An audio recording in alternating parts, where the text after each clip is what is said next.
Hello सांग माने यही कहानी स्टार्टिंग रे आमे गोटे गाँ को देखुचे जहाँ बाहर गोटे बहुत पुराना पाचेरी बनी जहाँ गोटे जगार भांगी गाँ और आर पाखरे लोक केबे भी पाचेरी आर पाखक जाऊ नथिले कारण तांको भावना थिला कि पाचेरी आर पाखरे गोटे जादुई दुनिया अच्छी ଯେଉଁଠିକି କାହାରିକୁ ବି ଯିବା ଆଲାଉ ହିଁ ନାହିଁ। ଗାଁର ଗୋଟିଏ ବୁଢ଼ା ଲୋକ ସବୁ ଟାଇମ୍ରେ ପାଚେରୀ ପାଖରେ ପହରା ଦେଉଥିଲା ତାକି କେହି ବି ପାଚେରୀ ଆର ପାଖକୁ ଯାଇପାରିବେନି। ଗୋଟିଏ ଦିନ ଗାଁରେ ରହୁଥିବା ଡଷ୍ଟନ୍ ନାମରେ ଗୋଟିଏ ପିଲା ପାଚେରୀ ପାଖରେ ପହଞ୍ଚିଯାଏ କାରଣ ସେ ପାଚେରୀ ଆର ପାଖରେ ଯାଇ ଦେଖିବାକୁ ଚାହୁଁଥିଲା ଯେ ସତରେ ସେପଟେ କେଉଁ ଜାଦୁଇ ଦୁନିଆ ଅଛି କି ନାହିଁ। ପାଚେରୀରେ ପହରା ଦେଉଥିବା ବୁଢ଼ା ଲୋକଟି ଡଷ୍ଟନ୍କୁ ଯିବାରୁ ଅଟକାଇଲା। ସେତେବେଳେ ଡଷ୍ଟନ୍ ସେହି ବୁଢ଼ା ଲୋକକୁ ପଚାରିଲା, ମୁଁ ସେପଟକୁ ଯାଇପାରିବିନି କାରଣ କ'ଣ? ସେପଟେ ତ ଦୂର ଦୂର ପର୍ଯ୍ୟନ୍ତ କେବଳ ଘାସ ପଡ଼ିଆ ହିଁ ଦେଖାଯାଉଛି, ସେପଟେ କିଛି ବି ଜାଦୁଇ ଦୁନିଆ ହିଁ ନାହିଁ। ଜଗୁଆଳି ଡଷ୍ଟନ୍ କଥାରେ ଏତେ ଧ୍ୟାନ ନ ଦେଇ ଗାଁର ପଞ୍ଚାୟତରେ ତାର କମ୍ପ୍ଲେନ୍ କରିବାର ଧମକ ଦେଲା। ବଟ୍ ଡଷ୍ଟନ୍ କେଉଁ ପ୍ରକାରରେ ବି ପାଚେରୀ ଆର ପାଖକୁ ଯାଇକି ଜାଦୁଇ ଦୁନିଆର ପତା ଲଗାଇବାକୁ ଚାହୁଁଥିଲା, ସେଥିପାଇଁ ସେ ବୁଢ଼ା ଲୋକଟି ମନା କରିବା ପରେ ବି ଦୌଡ଼ିକି ପାଚେରୀ ଆର ପାଖକୁ ପଳାଇଗଲା। ପାଚେରୀର ଆର ପାଖରେ କିଛି ଦୂର ଗଲା ପରେ ଡଷ୍ଟନ୍କୁ ସତରେ ଜାଦୁଇ କିଙ୍ଗଡମ୍ ଦେଖାଗଲା ଯେଉଁଠି ବହୁତ ଅଜବ ଦେଖାଯାଉଥିବା ଜୀବ, ଯାଦୁଗର ଏବଂ ୱିଚେସ୍ ରହୁଥିଲେ। ଏହି ଜାଦୁଇ କିଙ୍ଗଡମ୍ର ନେମ୍ ଇଜଡମ୍ ହଟ୍ ଥିଲା। ଆଉ ଯେବେ ଡଷ୍ଟନ୍ ଇଜଡମ୍ ହଟ୍ର ମାର୍କେଟରେ ବୁଲୁଥିଲା ତାକୁ ଗୋଟେ ସପ୍ରେ ଗୋଟେ ସୁନ୍ଦରୀ ଝିଅ ଦେଖାଗଲା ଯାହାକୁ ଦେଖିକି ହିଁ ଡଷ୍ଟନ୍କୁ ପ୍ରେମ ହୋଇଗଲା। ସେହି ଝିଅ ବି ଡଷ୍ଟନ୍କୁ ଦେଖି ବହୁତ ଖୁସି ଥିଲା। ବଟ୍ ଯେତେବେଳେ ଡଷ୍ଟନ୍ ସେ ସପ୍ ପାଖକୁ ଯାଉଥିଲା ସେହି ଟାଇମ୍ରେ ସପ୍ର ମାଲିକାଣୀ ସେଠିକି ଆସିଗଲା ଯିଏକି ଗୋଟିଏ ବିଚ୍ ଥିଲା। ବିଚ୍ ସେହି ଝିଅକୁ ସେ ସପ୍ ଚଲାଇବାକୁ କହି ପାଖ ବାର୍କୁ ବିୟର୍ ପିଇବାକୁ ଚାଲିଗଲା। ବିଚ୍ ସେଠାରୁ ଯିବା ପରେ ସେ ଝିଅଟି ଡଷ୍ଟନ୍କୁ ନିଜ ସପ୍ରୁ ଗୋଟିଏ ଫ୍ଲାୱାର କିଣିବାକୁ କହିଲା ଯାହା ଡଷ୍ଟନ୍ର ଲାଇଫ୍ ବଦଳାଇ ପାରିବ। ଡଷ୍ଟନ୍ ଯେତେବେଳେ ସେହି ଝିଅକୁ ସେ ଫ୍ଲାୱାରର ଦାମ ପଚାରିଲା ସେତେବେଳେ ସେ ଝିଅଟି କହିଲା କି ସେ ଫ୍ଲାୱାରର ଦାମ କେବଳ ଗୋଟିଏ କିସ୍। ଡଷ୍ଟନ୍ ଏହା ଶୁଣି ବହୁତ ଖୁସି ହୋଇଗଲା ଆଉ ସେ ଝିଅକୁ କିସ୍ କରିକି ଫ୍ଲାୱାର କିଣିନେଲା। ଏହାପରେ ସେ ଝିଅଟି ଡଷ୍ଟନ୍କୁ ନିଜ ପଛରେ ଆସିବାର ଇସାରା ଦେଲା। ଆଉ ଯେତେବେଳେ ଡଷ୍ଟନ୍ ସେ ଝିଅର ପଛରେ ଯାଏ ତ ଦେଖେ କି ତା ପାଦରେ ଏକ ଗୋଲ୍ଡେନ୍ ରସି ବନ୍ଧା ହୋଇଛି। ଡଷ୍ଟନ୍ ଯେତେବେଳେ ସେ ଝିଅକୁ ସେ ରସି ବିଷୟରେ ପଚାରେ ତ ସେ ଝିଅଟି ଜଣାଇଲା କି ସେ ଇଜଡମ୍ କିଙ୍ଗଡମ୍ର ରାଜକୁମାରୀ ଯାହାକୁ ଏହି ସପ୍ ଓନର ବିଚ୍ କିଡନାପ୍ କରି ରଖିଛି ଆଉ ତା ପାଦରେ ଜାଦୁଇ ରସି ବାନ୍ଧି ରଖିଛି ତାକି ରାଜକୁମାରୀ ସେଠୁ ଖସି ପାରିବେନି। ଡଷ୍ଟନ୍ ରାଜକୁମାରୀକୁ ଫ୍ରି କରିବାକୁ ରସିକୁ କାଟିଦେଲା ବଟ୍ ନେକ୍ସଟ ମୁମେଣ୍ଟରେ ହିଁ ସେ ରସି ପୁଣି ଯୋଡ଼ି ହୋଇଗଲା। ଏହା ହିଁ ଖାସିୟତ ଥିଲା ସେ ରସିର। ନେକ୍ସଟ ସିନେ ରାଜକୁମାରୀ ଡଷ୍ଟନ୍କୁ ଘୋଡ଼ା ଗାଡ଼ି ଭିତରକୁ ନେଇଯାଏ ଆଉ ଇଣ୍ଟିମେଟ୍ ହୋଇଯାଆନ୍ତି ସେମାନେ। ଏହି ଘଟଣା ପରେ ଡଷ୍ଟନ୍ ନିଜ ଗାଁକୁ ଫେରିଆସେ। କିଛି ମାସ ପରେ ପାଚେରୀର ପ୍ରହରୀ ଘୋର କଳା ଅନ୍ଧାର ରାତିରେ ଡଷ୍ଟନ୍ ପାଖକୁ ଆସେ ଆଉ ତାକୁ ଟୋକେଇରେ ରଖା ଏକ ଛୋଟ ଛୁଆ ଦେଲା ଆଉ ଡଷ୍ଟନ୍କୁ ଜଣାଇଲା କି ପାଚେରୀ ପାଖରେ ଏହା ତୁମ ପାଇଁ ରଖାଯାଇଥିଲା।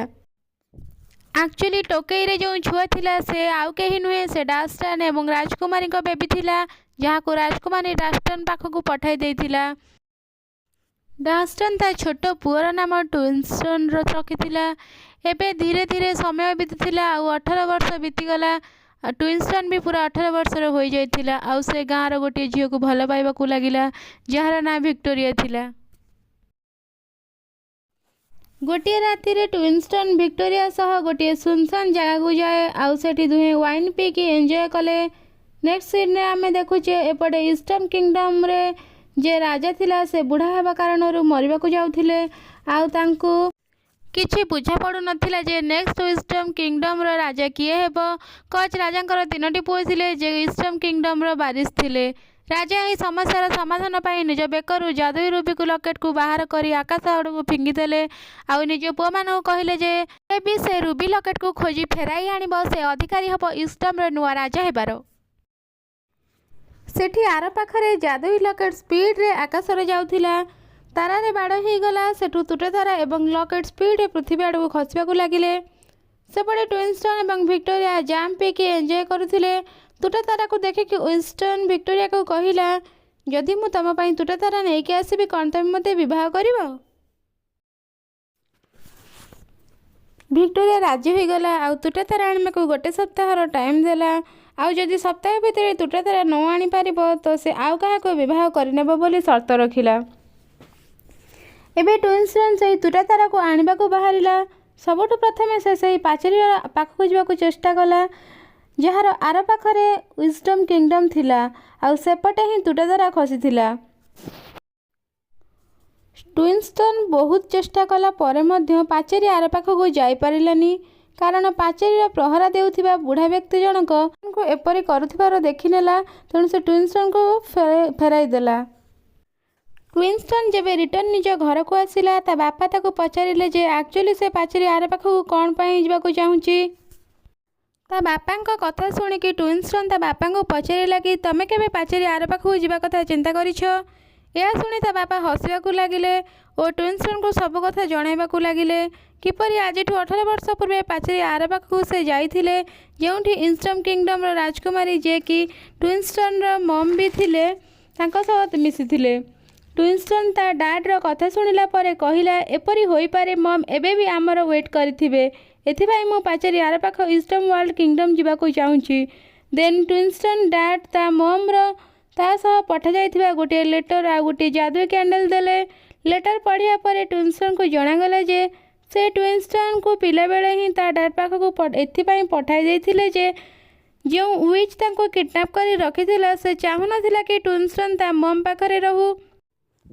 ଟୁଇନଷ୍ଟନ୍କୁ ଏହା ବି ଜଣାଗଲା କି ଯାଦୁଇ କ୍ୟାଣ୍ଡେଲ୍ ଲଗାଇ ସେ ଯେଉଁ ଜାଗାକୁ ଚାହିଁବ ବା ଜିନିଷକୁ ଚାହିଁବ ପର ମୁହୂର୍ତ୍ତରେ ହିଁ ସେ ତା ପାଖରେ ପହଞ୍ଚିଯିବ।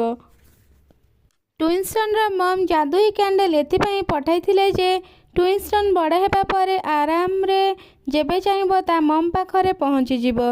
ଦେନ୍ ଟୁଇନଷ୍ଟନ୍ ଯାଦୁଇ କ୍ୟାଣ୍ଡେଲ୍ ଲଗାଇ ତା ମମ୍ ପାଖକୁ ଯିବାକୁ ମମ୍ ବିଷୟରେ ଭାବିଲା। ବଟ୍ ଏହି ଭିତରେ ଟୁଇନଷ୍ଟନ୍ ସେହି ତୁଟାତାରା ବିଷୟରେ ବି ଭାବୁଥିଲା ଯେ ଆକାଶରୁ ଖସୁଥିଲା। ସେଥିପାଇଁ ଟୁଇନଷ୍ଟନ୍ ନେକ୍ସଟ ମୋମେଣ୍ଟରେ ହିଁ ଟେଲିପୋର୍ଟ ହୋଇକି ସେ ତୁଟାତାରା ପାଖରେ ପହଞ୍ଚିଗଲା। ତୁଟାତାରା ଆଉ କେହି ନୁହଁ, ଗୋଟିଏ ଝିଅ ଥିଲା ଯାହା ବେକରେ ୱିଜଡମ୍ ୱାର୍ଲ୍ଡ ରାଜାର ଫୋପାଡ଼ିଥିବା ଯାଦୁଇ ଲକେଟ୍ ଥିଲା। ତୁଟାତାରା ଗୋଟିଏ ଝିଅ ରୂପରେ ଏଥିପାଇଁ ଥିଲା କାରଣ ୱିଜଡମ୍ କିଙ୍ଗଡମ୍ କେଉଁ ନର୍ମାଲ ଜାଗା ନଥିଲା, ତାହା ଏକ ଯାଦୁଇ ଦୁନିଆ ଥିଲା। ତୁଟାତାରା ଯେ ବାସ୍ତବରେ ଏକ ଝିଅ ଥିଲା, ତାର ନେମ୍ ୟୁଏନ୍ ଥିଲା। ପ୍ରଥମେ ତ ଟୁଇନଷ୍ଟନ୍କୁ ଜଣାନଥିଲା ଯେ ସେ ଯେଉଁ ତୁଟାତାରାକୁ ଖୋଜୁଛି ସେ ୟୁଏନ୍ ହିଁ ଅଟେ। ବଟ୍ ୟୁଏନ୍ ସହ କିଛି ଟାଇମ୍ କଥା ହେଲା ପରେ ତାକୁ ଜଣାପଡ଼ିଲା କି ୟୁଏନ୍ ହିଁ ତୁଟାତାରା। ପରେ ସେ ୟୁଏନ୍କୁ ତା ଡାଡ୍ ଦେଇଥିବା ଯାଦୁଇ ସୁନେଲି ରସିରେ ବାନ୍ଧିଦେଲା ଓ ତାକୁ ନେଇ ପାଚେରୀ ପଟକୁ ବାହାରିଲା। ୟୁଏନ୍ ଟୁଇନଷ୍ଟନ୍ ସହ ଯିବାକୁ ଚାହୁଁନଥିଲା। ଦେନ୍ ଟୁଇନଷ୍ଟନ୍ ୟୁଏନ୍କୁ ଜଣାଇଲା ଯେ ତା ପାଖରେ ଏକ ଯାଦୁଇ କ୍ୟାଣ୍ଡେଲ୍ ଅଛି ଯାହା ସାହାଯ୍ୟରେ ସେ ୟୁଏନ୍କୁ ତା ଘର ବାଦଲକୁ ପଠାଇ ଦେଇପାରିବ। ସେଥିପାଇଁ ୟୁଏନ୍କୁ ଗୋଟିଏ ଥର ଟୁଇନଷ୍ଟନ୍ ସହ ଭିକ୍ଟୋରିଆ ପାଖକୁ ଯିବାକୁ ହେବ ତାକି ଟୁଇନଷ୍ଟନ୍ ଭିକ୍ଟୋରିଆକୁ ଦେଇଥିବା କଥାକୁ ପୂରା କରିପାରିବ। ଦେନ୍ ସେ ଯାଦୁଇ କ୍ୟାଣ୍ଡେଲ୍ ହେଲ୍ପରେ ୟୁଏନ୍କୁ ତା ଘର ବାଦଲକୁ ପଠାଇଦେବ। ସିନ୍ରେ ଆମେ ୱିଜଡମ୍ ୱାର୍ଲ୍ଡର 3 ବିଚେସ୍କୁ ଦେଖୁଛେ ଯେଉଁମାନେ ତାରାକୁ ଛିଣ୍ଡିବାର ଦେଖିଦେଇଥିଲେ, ଯେଉଁଥିପାଇଁ ସେ 3 ଜଣ ବହୁତ ଖୁସି ଥିଲେ କାରଣ ସେ ଯଦି ତୁଟାତାରା ମାନେ ୟୁଏନ୍ର ହାର୍ଟ ବାହାର କରି ଖାଇଦେବେ ତ 3 ଜଣ ପୁରା ଯବାନ ବନିଯିବେ। ସେ 3 ଜଣ ୱିଚେସ୍ ଆଉ ରାଜାଙ୍କର 3 ଜଣ ପୁଅ ଟୁଇନଷ୍ଟନ୍ ଆଉ ୟୁଏନ୍ ପଛରେ ଥିଲେ କାରଣ 3 ଜଣଙ୍କୁ ୟୁଏନ୍ର ହାର୍ଟ ଦରକାର ଥିଲା, ତ 3 ଜଣଙ୍କୁ ତାଙ୍କ ବେକର ଯାଦୁଇ ରୁବିର ଲକେଟ୍ ଦରକାର ଥିଲା। ସେଠି ଟୁଇନଷ୍ଟନ୍ ୟୁଏନ୍ ସହ ଲଗାତାର ପାଚେରୀ ପାଖକୁ ବଢ଼ୁଥିଲା। ବଟ୍ ରାସ୍ତା ବହୁତ ଲମ୍ବା ହେବା କାରଣରୁ ୟୁଏନ୍ ମଝିରେ ହିଁ ଥକି ଗୋଟିଏ ଗଛ ସାହାରାରେ ବସିଗଲା। ଆକ୍ଚୁଆଲି ୟୁଏନ୍ ଗୋଟେ ତାରା, ତେଣୁ ତାକୁ ଦିନରେ ଶୋଇବାର ଅଭ୍ୟାସ ଅଛି। ଏହା ହିଁ କାରଣ ଥିଲା ସେ ଦିନରେ ଲମ୍ବା ଯାତ୍ରା କରିପାରିବନି। ୟୁଏନ୍ର କଥା ଶୁଣିକି ଟୁଇନଷ୍ଟନ୍ ୟୁଏନ୍କୁ ସୁନେଲି ରସିରେ ଗଛରେ ବାନ୍ଧିକି କୌଣସି କାମରେ ଆଗକୁ ବାହାରିଯାଏ। ଯେବେ ସେଠୁ ଚାଲିଯାଏ ତ ୟୁଏନ୍ ପାଖକୁ ଏକ ୟୁନିକର୍ନ ଆସିଯାଏ ଯେ କି ୟୁଏନ୍କୁ ଗଛରୁ ଫ୍ରି ହେବାରେ ସାହାଯ୍ୟ କରେ। ଏହାପରେ ସେ ୟୁଏନ୍କୁ ନିଜ ଉପରେ ବସାଇ ସେଠାରୁ ନେଇଗଲା। ଟୁଇନଷ୍ଟନ୍ ଯେବେ ରିଟର୍ନ ଆସିଲା ୟୁଏନ୍କୁ ସେଠି ନ ପାଇ ବହୁତ ଦୁଃଖୀ ହେଲା। ଆଉ ଏବେ ସେ ବହୁତ ଥକି ଯାଇଥିଲା, ତେଣୁ ସେ ଗଛ ମୂଳରେ ହିଁ ଶୋଇଗଲା। ନେକ୍ସଟ ସିନ୍ରେ ଆମେ 3 ଜଣ ୱିଚେସ୍ରୁ ଗୋଟେ ୱିଚ୍ ଯାଦୁଗରଣୀକୁ ଦେଖୁଛେ ଯେ ନିଜ ପାଳିତ ଛେଳି ଦୁହିଁଙ୍କୁ ଯାଦୁରେ ପୁରୁଷ ଓ ମହିଳାର ରୂପ ଦେଇଦେଲା। ନିଜ ଯାଦୁ ୟୁଜ୍ କରି ବୁଢ଼ୀ ଯାଦୁଗରଣୀ ଗୋଟିଏ ଯବାନ ମହିଳାରେ ପରିବର୍ତ୍ତନ ହୋଇଗଲା। ଏହାପରେ ସେ ରାସ୍ତାରେ ନିଜ ଯାଦୁରେ ଏକ ବିଶ୍ରାମାଗାର ବନାଇଦେଲା କାରଣ ଯାଦୁଗରଣୀକୁ ଜଣାଥିଲା ଜଲ୍ଦି ହିଁ ୟୁଏନ୍ ସେହି ରାସ୍ତା ଦେଇଯିବ। ୟୁଏନ୍କୁ ନିଜ ଜାଲରେ ଫସାଇବା ପାଇଁ ଏହିସବୁ ବ୍ୟବସ୍ଥା କରୁଥିଲା ତାକି ଯେବେ ୟୁଏନ୍ ସେହି ରାସ୍ତା ଦେଇଯିବ ସେ ଯାଦୁଗରଣୀ ଦ୍ୱାରା ପ୍ରସ୍ତୁତ ବିଶ୍ରାମାଗାରରେ ରହିବ ଏବଂ ଯାଦୁଗରଣୀର ଜାଲରେ ଫସିଯିବ। କିଛି ସମୟ ପରେ ୟୁଏନ୍ ସତରେ ୟୁନିକର୍ନ ସହ ଯାଦୁଗରଣୀର ବିଶ୍ରାମାଗାର ଦେଇ ଗଲା ଆଉ ଟିକେ ଆରାମ କରିବା ପାଇଁ ଯାଦୁଗରଣୀର ବିଶ୍ରାମାଗାରରେ ହିଁ ଅଟକିଗଲା। नेक्स्ट सीन रे आमे ट्विंस्टन को देखुचे जे एबे भी गछ तले शोईथिला ताको यूएन रो भौणीर पाटी शुणागला जे कि यूएन पर एक तारा थिला। से ट्विंस्टन को जणाइला कि ता भौणी यूएन जादूगरणी जाल रे फसीगला आउ एबे ट्विंस्टन को ही यूएन को बंचाइबाकू हेबो। यूएन भौणी ट्विंस्टन को यह भी जणाइला कि आगर 400 वर्ष पूर्व जो तारा छिड़िकी इस्टाम रे पड़ीथिला जादूगरणी माने जवान रहिबा पई ता हाट बाहर करी खाई देथिले। से यहाँ यूएन सह भी करबाकू जाउछंती। ट्विंस्टन भाबु ही थिला जे से किपरि यूएन पाखरे पहुँचब तो सेतेबेले गोटे घोड़ा गाड़ी गला जो ट्विंस्टन माड़ होईगला आ घोड़ा गाड़ी मालिक को निजकू भी साथी नहीं जावाकू रिक्वेस्ट करिला। यही घोड़ा गाड़ी आउ कहार नथिला राजार 3 जण पुओं भितर गोटे पुअर थिला जे कि ट्विंस्टन मामू थिले कारण ता मम राजार झील थिला। राजार पुओ को जना नथिला जे ट्विंस्टन ता भौणीर पुओ आउ नाही ट्विंस्टन को जना थिला कि से ता मामू बोली तथापि राजार पुओ ट्विंस्टन को ता सह नहीं गला। से दुहे जल्दी ही जादूकरणी द्वारा बना जाइथिबा विश्रामगार रे पहुंची गले आउ राति रे सेठी रहिबार निष्पत्ति नेले। यूएन भी सही विश्रामगार रे रहिथिला बट ट्विंस्टन को एई विषय रे किछि भी जना नथिला। विश्रामगार रे यूएन जेबे निज रूम रे सोईथिला तो जादूगरणी ताको मारिबा को चेष्टा करला ताकि से यूएन रो हार्ट बाहर करी ताको खाई पारिबो।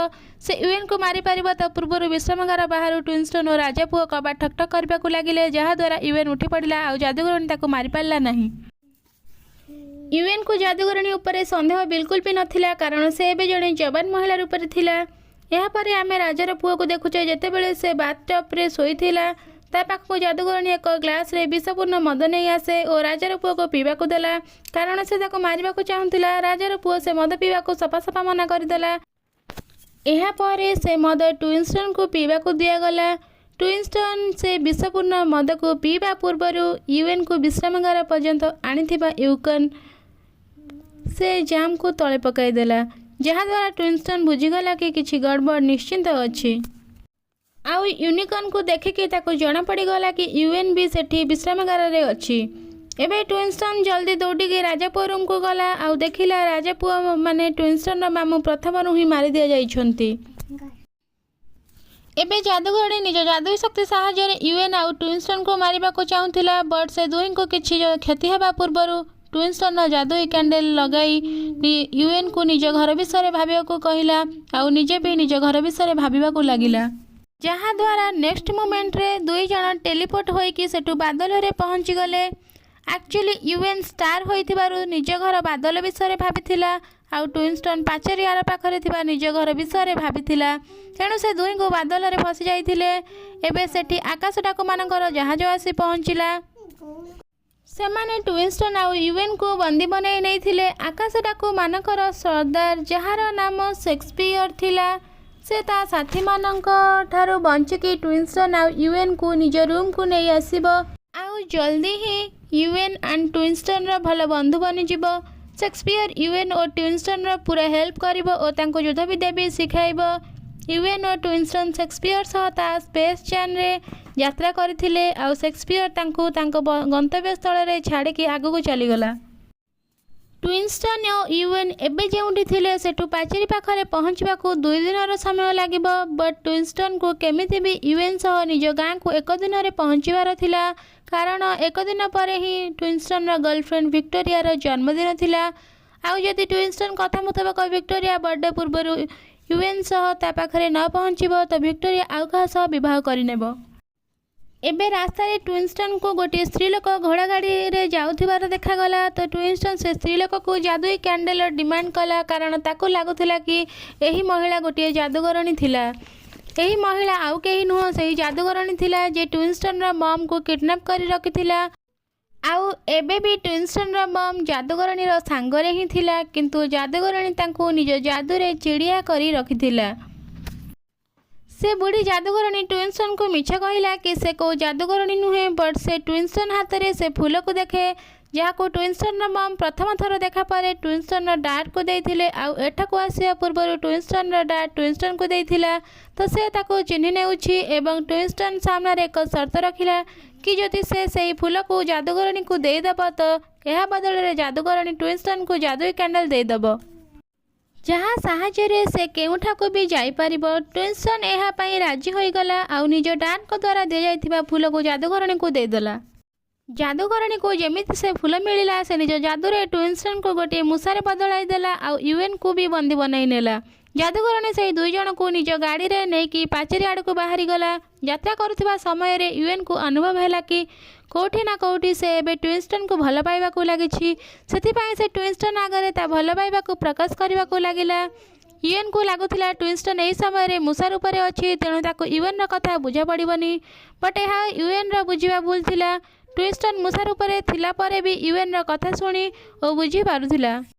जादूगरणी जेतेबेले एक लंबा पथ अतिक्रम करिकी पाचेरी पाखरे पहुँचुची तो निज घोड़ा गाड़ी पाचेरी ठारू 1 मील दूर रे रखिदेला आउ यूएन को फ्री करबा सह ट्विंस्टन को पुणी निज असली रूप से फेराई आनिला और सेठारू बाहरी गला।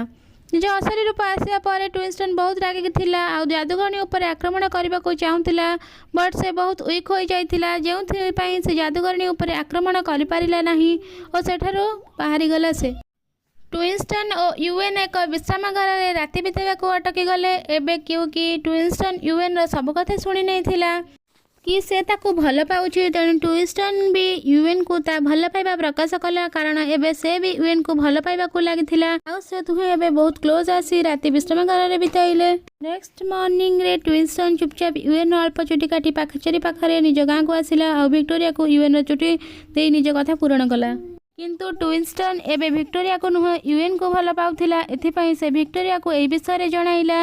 विक्टोरिया जेतेबेले ट्विंस्टन कथा को विश्वास करबा को ता द्वारा दिया जाइथिबा कागजर लफाफा खोलिक देखे तो ता भितरे सतरे स्टारडस्ट थिला जहा को देखे कि विक्टोरिया पूरा आश्चर्य होई गला। ट्विंस्टन यह देखि बहुत डरी जाइथिला कारण पाचेरी रो ए पाख को आसु आसु ही यूएन रो चुटी स्टारडस्ट रे बदली जाइथिला जहार माने थिला कि यूएन केवल इस्टम वर्ल्ड रे जादुई दुनिया रे ही गोटे झियो रूप रे रहि परिबो आउ जदि से पाचेरी एपाख को मनीषक दुनिया को आसीबो से स्टार डस्ट रे बदली जीवो। एही सब सत कथा जानिया परे ट्विंस्टन पाचेरी आर पाख इस्टम वर्ल्ड पाख को दौड़िला ताकि यूएन को निज गाँ को आसबार अटकाई पारिबो।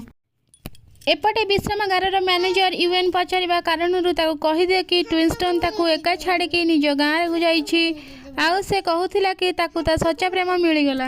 यूएन यह जानी बहुत रागिगला आउ पाचेरी आर पाख को ट्विंस्टन गाँ को ट्विंस्टन सह देखा करने को बाहरी गला। एठी आर पाखरे जो जादूगरणी यूएन हाट बाहर करी खाइबा को चाहूची से प्रखर गति ता आड़ को आसुची। ट्विंस्टन मम केउ भी प्रकार यूएन को पाचेरी आर पाख को जीवा को अटकाइबा को चाहूला सेतिपाई से निजे ही घोड़ा गाड़ी सह यूएन को पाख को स्पीड रे बढ़िबा को लागिला जेउथिरे जादूगरणी ताको बंद करी रखिथिला। यूएन पाचेरी पार करी आर पाख को जाऊ ही थिला सेही समय रे सेटा को ट्विंस्टन रा मम आसीगला आउ ताको पाचेरी आर पाख को जीवारु अटकाई ता जीवन बंचाई नेला। एबे सेठा को से जादूगरणी भी आसी जाइथिला जे यूएन हाट बाहर करी खाइबा को चाहूथिला बट से जेतेबेले से जादूगरणी को देखिला से ट्विंस्टन रा मम को किडनैप करी रखिथिला। बहु वर्ष हलानी से प्रथमे से जादूगरणी को आक्रमण करी ताको जीवन मारी देला। जादूगरणी मरिबा संगे संगे ट्विंस्टन रा मम फ्री होई गला बट जादूगरणी यूएन रा हाट बाहर करी खाइबा को चाहूथिला तेणु से यूएन और ट्विंस्टन रा मम को बंदी बनाई निज सह नहीं गला। किछि समय पर ट्विंस्टन जेतेबेले सेठी पहुंचिला तो पाचेरी जगुथिबा प्रहरी ट्विंस्टन को सब कथा जणाइला आउ एबे ट्विंस्टन यूएन और निज मम को बंचाइबा को जादूगरणी रा महल आड़ को बाहरी गला। ट्विंस्टन जल्दी ही से बड़ महल पाख को आसीगला जहाँ भितर 3 जन जादूगरणी थिले जो माने यूएन और ट्विंस्टन मम को बंदी करी रखिथिले। ट्विंस्टन कबाड़ खोली भितर को जीवा पूर्व सेटा को ईस्टर्न किंगडम रा राजार शेष बंचिथिबा पुओ माने ट्विंस्टन मामू आसी पहुँची गला जे ट्विंस्टन को कहिला कि तुमे केबे भी एका से जादूगरणी मानू को हराई पारिबनी एथिपाई आमको एका सह मिसी काम करबा को पड़िबो। ट्विंस्टन एथिपाई राजी होई गला आउ से दुहे एका सह पैलेस रा कबाड़ खोली भितर को पसी गले आउ जादूगरणी सह लड़िबा आरंभ करदेले। फाइट हेउथिबा समय रे ट्विंस्टन रा मम तांको भाई को चिन्ही गले आउ ता सह एहा भी जना पड़िला कि ट्विंस्टन तांको पुओ। ट्विंस्टन मम ट्विंस्टन को देखि बहुत खुशी हेले ट्विंस्टन भी तांको मम को देखि खुशी हेले। ट्विंस्टन रा मामू गोटे जादूगरणी सह लड़ू लड़ू ताको मारिदेले बट 3 जन जादूगरणी ठू सबुठारु बड़ जादूगरणी ट्विंस्टन मामूर आत्मा को एक गुड़िया निज जादूरे बंदी करनेला आउ जेबे से डल गोटे गोड़ मोड़ीदेला तो ट्विंस्टन मामूर गोटे गोड़ भांगीगला। एमती करके से बुढ़ी जादूगरणी ट्विंस्टन मामू को बहुत ही खराब मृत्यु देला। मरिबा परे ट्विंस्टन रा मामू को आत्मा आउ बाकी भाई को आत्मा सह मिसी बहुत खुशी हैला। एपटे अन्य पाखे ट्विनस्टन उपर एक जादूगरणी आक्रमण करदेला आउ से ट्विनस्टन को जीवन मारिबा को चाहूला बट ट्विनस्टन बहुत ही चालाखी पिंजरा बंद होता सब लोक फ्री करदेला जो मैंने जादूगरणी जंतु बन रखी से सब लोक निज जंतु रूप ही जादूगरणी उपर आक्रमण कर मारिदेले। एवं 3 जन जादूगरणी 2 जन मरी जाते बट तृतीय जादूगरणी जो सबुठ बड़ और पावरफुल थिला से एबे भी बंची थिला। से जो डल साहाଯ୍य ट्विनस्टन मामू को मारी से डल हेल्प रे ता मामूर डेड बॉडी को कंट्रोल करी ओ ट्विनस्टन को मारिबा को लगिला। यह होइथांदा कि जादूगरणी ता मामूर डेड बॉडी यूज करिकी से ट्विनस्टन को मारी थांता। ट्विनस्टन रो मामूर सोल केमिति भी करिकी गोटे बड़ झुमर को ता बॉडी ऊपर पकाई देला जहाँ द्वारा डेड बॉडी दबिगला और ट्विनस्टन जीवन बंचीगला। ट्विनस्टन शेष में बंची बुढ़ी जादूगरणी उपर आक्रमण करने आरंभ करदेला आउ तांको मध्यरे एक खतरनाक फाइट हेबा स्टार्ट हैला। फाइट हेबा समय रे एमिति एक समय भी आसिला जेबे बुढ़ी जादूगरणी ट्विनस्टन को मारिबा को देउथिला बट से ट्विनस्टन को मारिला नहीं ओलटा यूएन रो रस्सी काटी ताको फ्री करदेला। ट्विनस्टन यह सब देखिकी पूरा आश्चर्य हो गला। यही समय रे बुढ़ी जादूगरणी कहला कि जदि मो भौणी माने ही जीवित नहांती तो मु एका जीवित रही कौन करी तुम्हें दुहे एठू चली जाओ।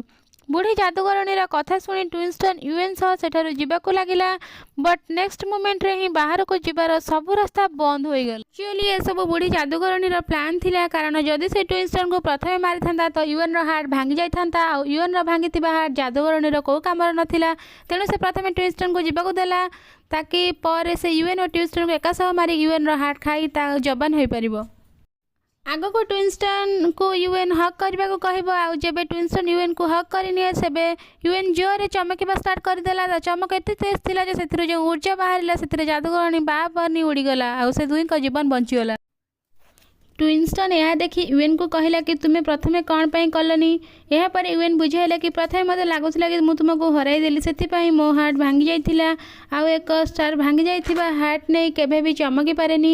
एबे ट्विनस्टन र मम भी सेठाकू आसी जाइथिले। जेबे ट्विनस्टन यूएन बेकर थिबा निज अजा को नेकलेस रे लागिथिबा रूबी को टच कला तो रंग चेंज हो गला। यह देखि ट्विनस्टन मम कहले कि तुम्हें ही ईस्टम वर्ल्ड रो न्यू राजा कारण तम मामू अजा प्रथम रो ही मारी दे जाइछंती। एबे ट्विनस्टन को ईस्टम वर्ल्ड रो न्यू राजा बनै दिया गला आउ ट्विनस्टन यूएन को भी मैरिज करनेला आउ से दुहे एका संगे बहुत खुशी थिले। यूएन और ट्विनस्टन को मैरिज गिफ्ट भाव एक जादुई कैंडल मिलिला जहाँ साहाय्य से दुहे कोउठी भी आसी जाई पारिबे। मैरेज 80 वर्ष पर्यंत यूएन और ट्विनस्टन ईस्टम वर्ल्ड रे राजनीति कले बट जब छुआ बहुत बड़ हो गले से दुहे सेमानंको सब दायित्व दे जादुई कैंडल साहाय्य यूएन और ट्विनस्टन आकाशर तारा दुनिया रे जाई रहिले। एही हैप्पी एंडिंग सह एही मूवी एठारे सरिला। Thank you.